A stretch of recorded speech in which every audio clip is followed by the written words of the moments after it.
Sekarang ini zaman modern. Semua orang tenggelam dalam persaingan ilmu dan teknologi. Semua orang bersaing dalam meningkatkan kehidupan ekonomi mereka. Kehidupan modern ini seolah memaksa manusia untuk berpikir secara rasional agar lebih mendapatkan hasil atau keuntungan yang lebih baik. Pemikiran rasionalisme ini tanpa disadari telah menjauhkan mereka dari pemikiran religius tentang kebesaran Tuhan. Memikirkan tentang Tuhan dirasakan kurang menarik.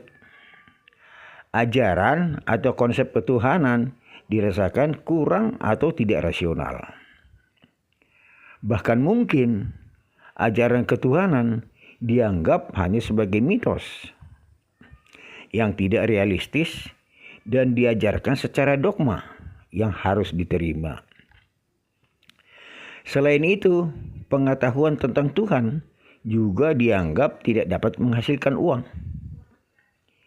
Kebanyakan di antara mereka tidak memahami bahwa sesungguhnya Tuhan itu nyata dan realistis. Hanya saja mereka tidak mengerti apa arti yang tertulis dalam Alkitab itu. Akibatnya mereka kurang yakin bahwa apa yang tertulis dalam Alkitab atau Injil itu nyata, bukan mitos dan bukan dogma. Memang masih banyak di antara mereka yang tetap mengikuti ritual keagamaan. Tapi mereka seolah hanya sekedar formalitas atau rutinitas aktivitas kehidupannya sehari-hari.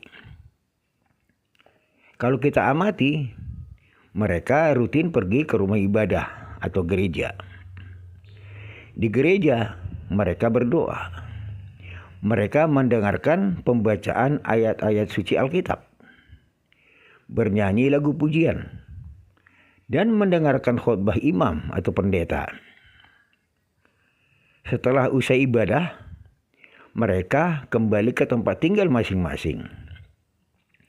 Mereka merasa sudah melakukan kewajibannya sebagai umat Kristen yang beriman kepada Tuhan. Mereka merasa sudah memanggil nama Tuhan dalam doanya, sudah memuji nama Tuhan dalam nyanyiannya, dan sudah mendengarkan firman Tuhan yang disampaikan oleh pendeta. Tapi, benarkah mereka sudah melakukan kewajibannya sebagai umat Tuhan? Mungkin kita masih perlu merenungkan apa yang telah kita lakukan untuk Tuhan. Apa kehendak Tuhan yang sudah kita lakukan? Yesus pernah berkata, "Bukan setiap orang yang berseru kepadaku, 'Tuhan, Tuhan,' akan masuk ke dalam kerajaan surga, melainkan dia yang melakukan kehendak Bapa-Ku yang di surga." Artinya, kita tidak cukup hanya berdoa, bernyanyi lagu pujian, dan mendengarkan firman-firman Tuhan. Yang lebih penting adalah melakukan kehendak Bapa yang di surga. Saat acara ibadah, kita mendengarkan firman-firman Tuhan yang dibacakan oleh pendeta. Untuk apa kita mendengarkan firman-firman itu? Dalam Matius 7 ayat 24 sampai 27, Tuhan mengatakan, "Setiap orang yang mendengar perkataanku ini dan melakukannya, ia sama dengan orang bijaksana yang mendirikan rumahnya di atas batu. Kemudian turunlah hujan dan datanglah banjir.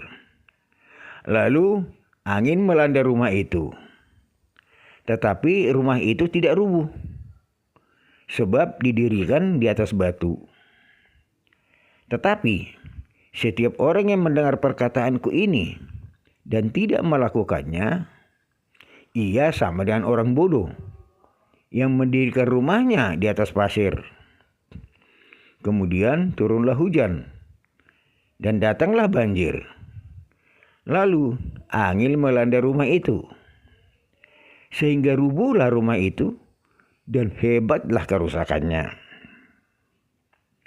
Tuhan mengatakan, orang yang mendengar firman Tuhan dan melakukannya adalah orang bijaksana.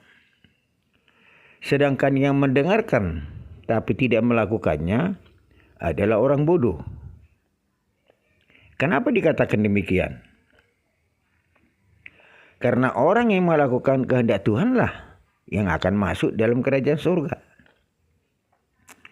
Sedangkan orang yang mendengarkan firman Tuhan tapi tidak melakukannya tidak akan masuk dalam kerajaan surga.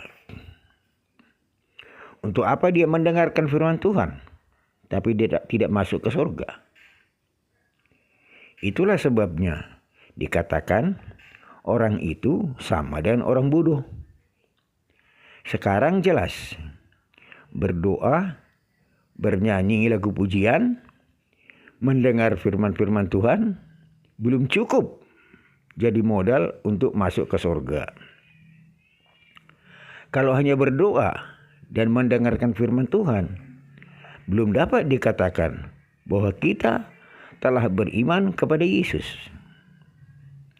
Kalau ingin masuk surga, kita harus melakukan kehendak Bapa yang di surga. Apa saja kehendak Bapa yang di surga? Kasihilah Tuhan Allahmu. Kasihilah sesamamu manusia.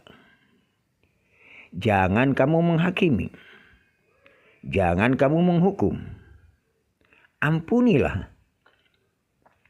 Hormatilah ayahmu dan ibumu. Berilah kepada orang yang meminta kepadamu, dan jangan menolak orang yang meminjam kepadamu. Masih banyak firman-firman Tuhan yang harus kita dengarkan dan kita lakukan. Mari kita baca di dalam Alkitab atau Injil. Maka kamu akan lebih mengerti.